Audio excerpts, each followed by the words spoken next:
The first 12 to 18 months, it was 100% outbound, like me doing like the outreach and just acquiring like customers. And eventually, as you said, you have more word of mouth. People start coming on their own.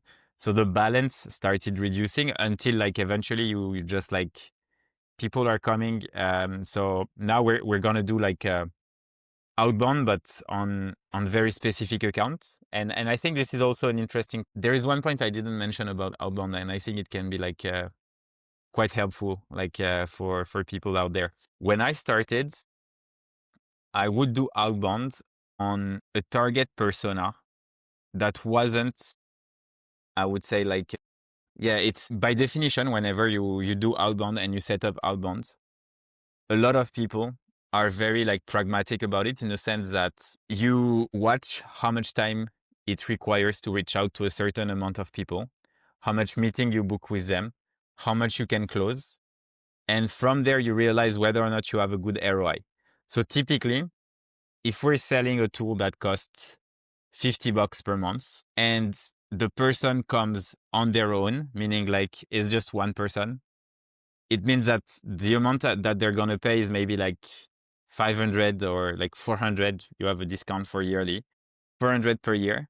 So to technically like pay my salary, the amount of people I would need to close is actually like too high for me, that it's going to be interesting to do outbound, And that's the reason why a lot of people, when they have like, like ARPA, average revenue per account, that is like quite low, that they don't do outbound.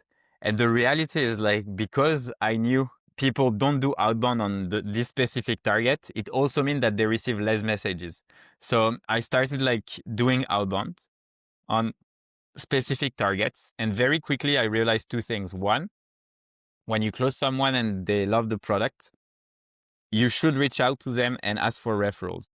So that was the first thing I was doing, meaning that yes, the first 10, 20, 100 customers are hard to get, but then when you reach out to them to get like referrals, then the referrals are much easier to get, because you're like basically reaching out from someone that they already know.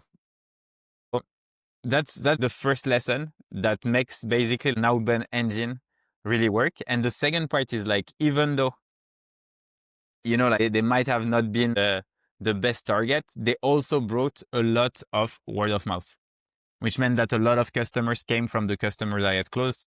Eventually, it just took off, for which, in my opinion, is like the cheapest acquisition model ever, because it's super cheap, like to get a tool to do like sales automation. And it's also cheap to get like the data nowadays. If you want to run ads, typically, if you don't have $1,000 just to start, just to make a few tests, it's never gonna work.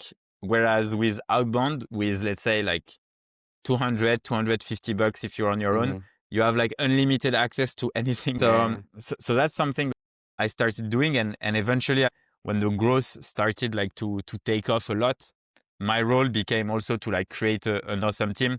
So we kept an outbound team, but focusing on bigger deals this time. So going after like a bigger sales team, etc., etc., just to make it like overall more interesting for from a pure like revenue perspective.